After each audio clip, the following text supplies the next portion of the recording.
beloved Prophet Muhammad ﷺ said, it's mentioned in Sahih Bukhari, volume number 4, in the book of Jihad, hadith number 2840, the beloved Prophet said that anyone who fasts for one day, Allah subhanahu wa ta'ala will keep the hellfire away from that person for a distance equivalent to 70 years. In another hadith,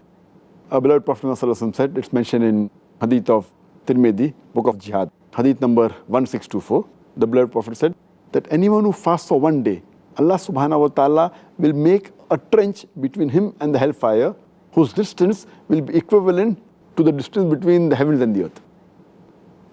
So that's why when a person fasts, it even constricts the pathway of the devil, of the Satan, and that's the reason it prevents him from doing the bad deeds, the false actions, the false speech. And that's why the Prophet said it's a shield.